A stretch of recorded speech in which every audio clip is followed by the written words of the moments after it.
Moçambique sem rumo à vista, por Ana Barradas. Parece estar a chegar a um interlúdio menos agitado o drama moçambicano desencadeado pela oposição do cavaleiro solitário Venâncio Mondlane aos recentes e fraudulentos resultados eleitorais. Como era de prever, ambas as partes, Frelimo e toda a oposição, tiveram de se entender entre si à pressa para pôr travão ao caos social e econômico e conciliar o irreconciliável tanto quanto possível. Assim, vamos ter agora o herói Venâncio de cabeça baixa, debaixo da traição do chefe do seu partido, a participar no parlamento de Moçambique sem ter atingido o seu desiderato de vir a ser o grande líder do governo. Esse sonho era a partida em si mesmo idealista porque, mesmo com o forte apoio popular que conseguiu concitar no início inclusive de largos sectores da burguesia, que depois se retraiu diante da sublevação da arraia miúda nas ruas, nunca teria a aprovação não só da Frelimo como da chamada comunidade internacional para subverter de pernas para o ar os resultados das eleições, ainda que problemáticos. A verdade é que quase nada do que se passou dos últimos 2 ou 3 meses foi alheio aos conselhos e acompanhamento da comunidade internacional ao governo Frelimo e às próprias lideranças dos partidos da oposição. Só que desta vez nem uns nem outros foram capazes de prever que Venâncio Mondlane seria o político providencial e messiânico com capacidade para, através das suas mensagens e discursos pela internet, levantar toda uma insatisfação há muito contida que finalmente pôde espraiar-se. Mas afinal, quem é Venâncio Mondlane? É um antigo quadro formado na escola política da Renamo, partido que moveu uma guerra civil de mais de 20 anos ao governo Frelimo, apoiado, armado e financiado pelo imperialismo ocidental e contudo absolutamente incapaz de substituir politicamente a capacidade governativa da Frelimo, já de si baixíssima e por demais desastrosa. Desavindo com a Renamo por divergências sobre quem deveria ocupar a liderança após a morte do seu líder Dhlakama, Venâncio Mondlane acabou por formar um pequeno partido dissidente, o Podemos, em associação com outros insatisfeitos. Pensou ele que poderia cooptar a liderança, mas enganou-se porque o secretária-geral Forquilha acabou por entender-se, à sua revelia, com a Frelimo. De modo que regressa agora ao país para ocupar o seu modesto lugar no parlamento moçambicano, defraudando assim todas as insensatas esperanças populares no seu suposto salvador. O que é que tornou possível toda esta sublevação? Em primeiro lugar, o facto de nem o partido dominante nem a comunidade nacional terem tido noção de até que ponto o povo moçambicano estava desesperadamente farto daquilo que lhes tinham prometido e nunca alcançado. O desemprego é endêmico, a maior parte dos jovens não tem nem escolaridade satisfatória, ou saídas profissionais dignas, condições decentes de habitação, trabalho e sobrevivência. Uma percentagem muito grande desses jovens entrega-se à mendicidade, marginalidade, banditismo, ociosidade e, em Cabo Delgado, adere aos rebeldes islâmicos, sem quaisquer outros recursos para sobreviver. Essa massa semiproletária e lumpenizada foi quem se levantou com entusiasmo e fervor a apoiar o político que surgia como salvador, aquele que iria dar saída aos seus problemas.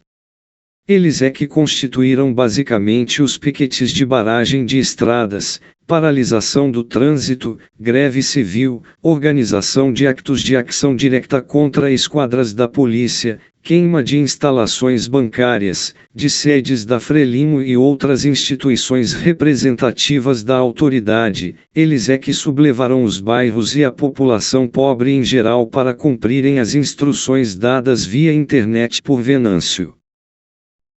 Eles é que se convenceram de que os slogans "O país é nosso", "Povo ao poder já basta" e outros similares seriam materializados para contemplarem as suas necessidades.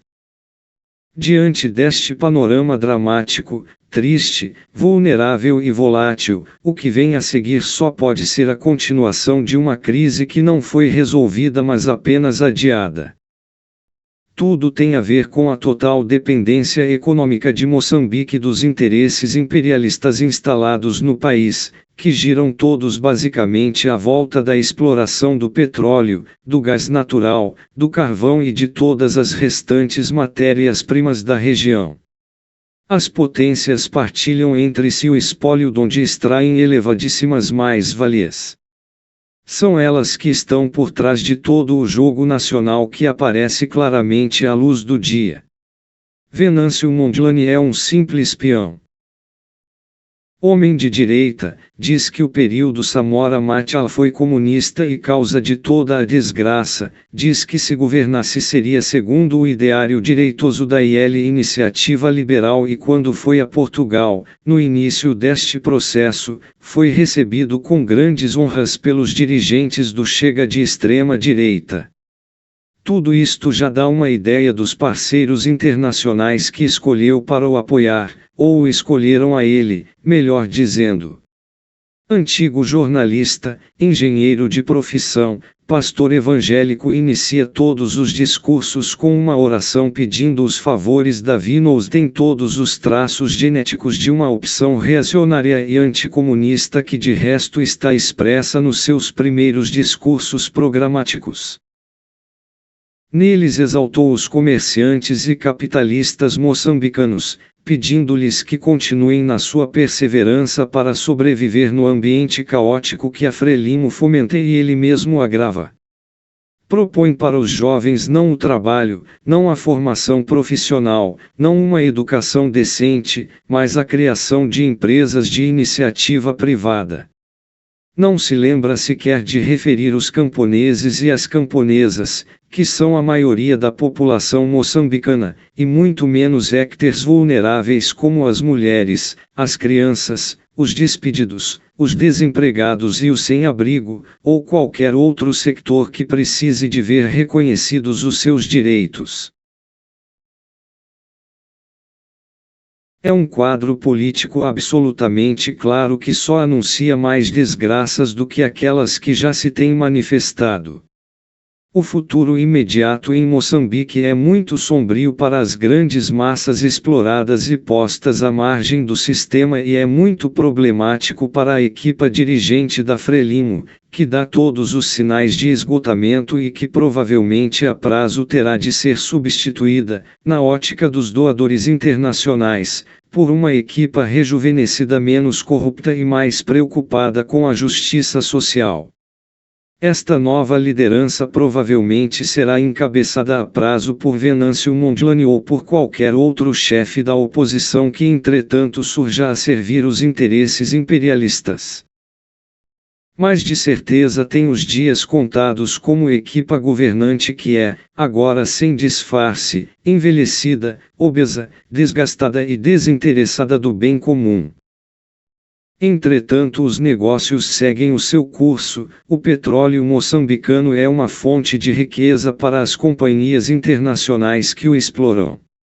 As comissões que a classe dirigente recebe são migalhas do bolo global que não se repercutem sobre uma população miserável e destituída de todos os direitos, sem condições de sobrevivência decente.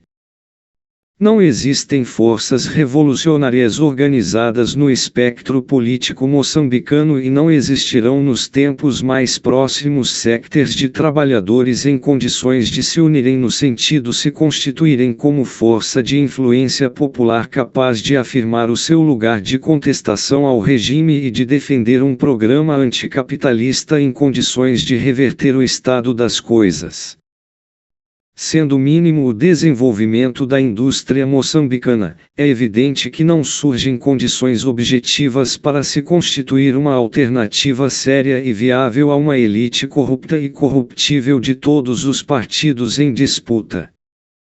Este estado de coisas é favorável para as potências imperialistas e para os negócios mundiais, Porque um país que navega sem rota fixa e absolutamente entregue às grandes multinacionais é o terreno ideal para estas dominarem a economia e fazerem tudo o que querem às expensas da desgraça generalizada das massas populares. Estas por sua vez só veem um caminho possível: confiar na esperança louca depositada no Salvador Venâncio Mondlane, o grande sonho e a grande ilusão que lhes vai ser duramente cobrada nos próximos meses ou anos.